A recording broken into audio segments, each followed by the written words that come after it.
Bonjour et bienvenue pour notre nouvelle émission mensuelle, la bourse selon Euronext, tous les mois avec les experts d'Euronext. Vous allez rentrer avec nous dans les coulisses des marchés financiers et comprendre de l'intérieur comment fonctionnent les rouages de la bourse. Et dans ce numéro, on va parler de quoi? Eh bien d'entreprises technologiques avec Aurélien Narmignot, Head of Equity Listing chez Euronext. Bonjour Aurélien. Bonjour Laurent et merci de m'accueillir sur ce plateau. Bon Aurélien, si je demande à quelqu'un dans la rue de me citer une entreprise de technologie, il est fort probable que, vu l'actualité, il va me parler de Nvidia, de l'essor de l'IA, mais la tech, bon sang, c'est pas que ça, et surtout, ce ne sont pas que des valeurs américaines. Euronext, c'est l'infrastructure de marché pan-européenne, la première bourse pour les valeurs de technologie en Europe. Il est utile de le rappeler en préambule. Alors c'est très vrai, il faut rappeler que Euronext, c'est une bourse qui regroupe 1900 sociétés cotées sur l'ensemble de ces marchés. Ces sociétés-là valent 6600 milliards de capitalisation boursière agrégée, avec une représentation très très vaste de secteurs, de tailles d'activités, de typologies d'entreprises.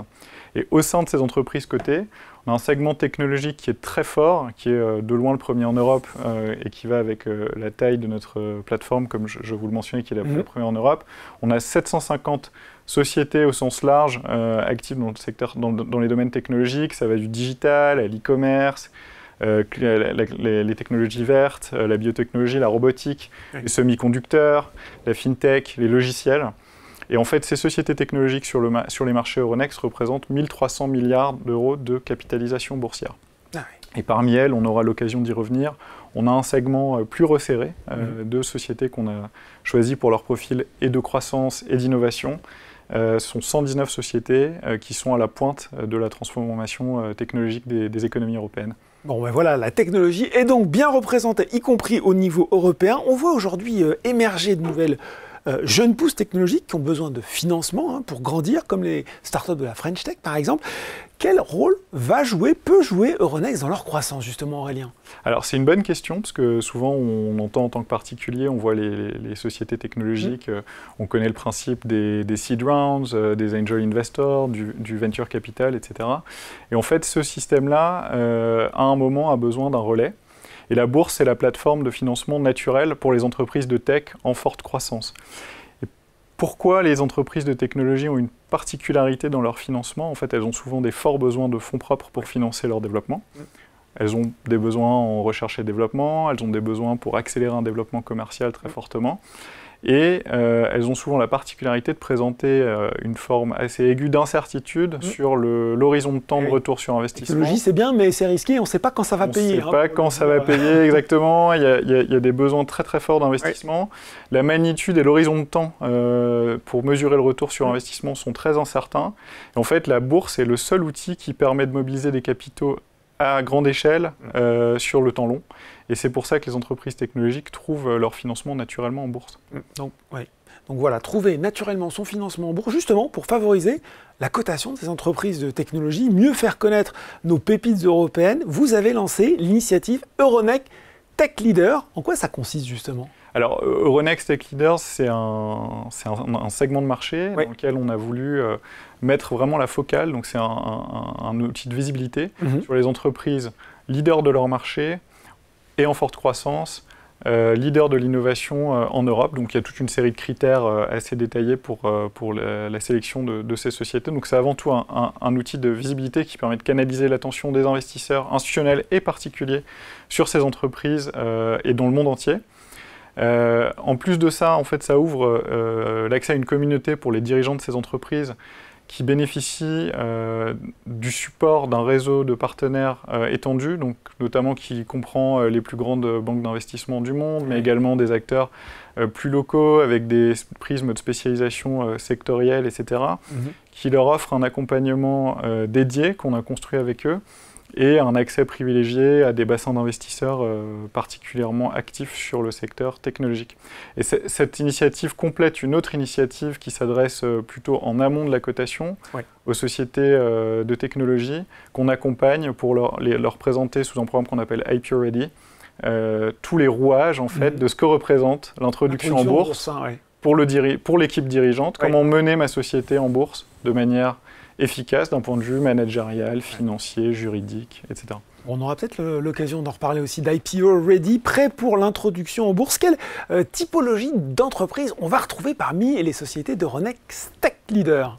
Alors, en fait, on a la chance avec Euronext, qui est active dans toute l'Europe, d'avoir un éventail très large de sociétés représentées. Incroyable. Hein. Absolument, un bassin très très riche d'entreprises avec des histoires, des focales sectorielles très différentes. On a des entreprises petites, moyennes, petites, en forte croissance. On a quand même un minimum de capitalisation boursière à 300 millions pour intégrer le segment. Donc on ne parle pas ici de sociétés de petite ou moyenne valeur. Très petite taille, mais il y a des moyennes valeurs. Oui. Et on a aussi des géants technologiques européens comme ASML, Adyen et d'autres, dont la capitalisation dépasse les dizaines de milliards. Donc on a un éventail large. Ce qui les réunit, c'est un ADN technologique fort qui combine innovation et croissance. Est-ce qu'on peut avoir justement, vous avez déjà évoqué quelques noms, mais forcément je vais en vouloir plus, quelques noms d'entreprises qui sont présentes au sein d'Euronext Tech Leader, les classiques, et peut-être celles moins connues ou qui ont été récemment intégrées? Alors, bien sûr, donc dans les très grandes capitalisations du segment, il y a Adyen dans les paiements aux Pays-Bas, il y a ASML également aux Pays-Bas dans les paiements, il y a Capgemini qu'on connaît très bien ici sur la place de Paris, Dassault Systèmes, Prosus qui est un géant du e-commerce. Donc ça, c'est vraiment les très très grosses capitalisations du segment. Mais on a également eu récemment d'autres sociétés, alors qui sont aussi plutôt grandes. Edenred, qui a récemment aussi intégré le CAC 40, qui fait partie de Euronext Tech Leaders. Dans le même secteur, Pluxee, le spin-off de Sodexo, dans le même secteur, qui s'est coté en bourse et qui fait partie du segment. On a eu Arverne Group dans les 12 derniers mois aussi sur la thématique des énergies renouvelables, mais on a aussi des sociétés un peu plus petites, et notamment, il y a une thématique que je peux mettre en valeur, c'est les sociétés qui sont actives dans la transition énergétique. On a eu HRS, Hydrogen Refueling Solution, dans l'hydrogène, Life aussi, production d'hydrogène vert, et Waga qui a une technologie assez innovante pour faire du biométhane. Recyclage, hein, c'est ça, recyclage des gaz de décharge. Exactement, exactement. Donc on a, comme vous voyez, un éventail large de sociétés, mais vraiment ce qui les réunit, c'est cet ADN d'innovation et de croissance. Est-ce qu'au niveau géographique, il y a un pays qui se distingue? Moi, j'ai entendu beaucoup de sociétés françaises, j'ai envie de croire que la France est peut-être pas mal placée. Alors, effectivement, on peut effectivement mettre la lumière sur la France. Alors, il faut savoir que des Euronext Tech Leaders, on en a dans les 7 pays dans lesquels Euronext opère des places boursières, que sont la Norvège, l'Irlande, les Pays-Bas, la Belgique, la France, l'Italie et le Portugal. Effectivement, la France, c'est quand même le pays qui regroupe le plus de ces sociétés, avec 47 sur les 119 qui sont cotées à la Bourse de Paris. On a Milan et Oslo qui se défendent très très bien aussi en nombre de sociétés. Et Amsterdam qui représente une caractéristique particulière, c'est qu'on y retrouve les plus grosses capitalisations boursières du secteur, et notamment tirées par ASML qui est vraiment un géant.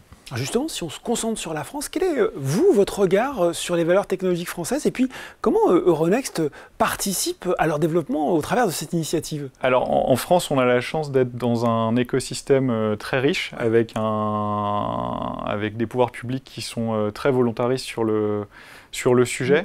Donc on a lancé conjointement avec des acteurs publics, la Place de Paris et par exemple BPI France, la Caisse des dépôts, le CLIF, qui est l'association des professionnels de la communication financière, et la mission French Tech, des initiatives pour favoriser la croissance et l'émergence de sociétés de technologie en France. Absolument.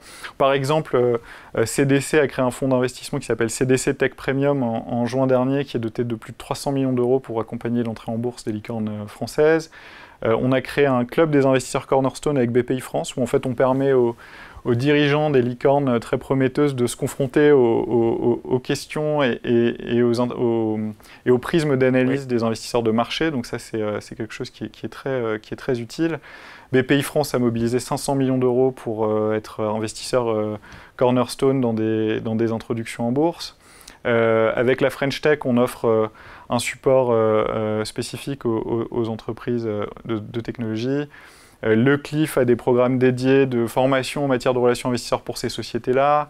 Et on a mobilisé aussi certaines sociétés de gestion qui, participant à ce mouvement, ont lancé des fonds dédiés. C'est le cas d'Amiral Gestion, c'est le cas d'Edmond Rothschild qui a renforcé certains fonds tech dans ce mouvement-là, et de la financière Arbevel. Alors, cette initiative Euronext Tech Leader, c'est aussi un indice créé en 2022. moi j'ai envie de savoir quelle est sa performance depuis la création et puis quel est l'intérêt d'avoir un tel indice finalement. Alors, en termes de performance, cet indice a été créé en juillet 2022. Sa performance depuis la création est de 12%, et plus 72% si on revient sur les 5 dernières années. D'accord. À titre de comparaison, l'Eurostoxx 600 sur les 5 dernières années a progressé 2 fois moins vite, donc à plus 39%. Donc ça montre vraiment la puissance de ces valeurs technologiques pour générer de la croissance et du rendement dans les portefeuilles d'investisseurs. Et l'intérêt d'avoir un tel indice, c'est vraiment d'avoir maintenant une jauge très clair sur la performance de la technologie en Europe, que tout le monde peut consulter. Vous pouvez chercher ça sur Boursorama, par exemple, et vous pouvez voir quel est le sentiment de marché sur ce secteur en Europe. Bon ben voilà, cette belle initiative Euronext Tech Leader, expliquée dans le détail par Aurélien Marmignot, Head of Equity Listing chez Euronext. Merci beaucoup Aurélien. Merci Laurent. La bourse selon Euronext, c'est fini, mais on se retrouve le mois prochain pour un nouveau numéro.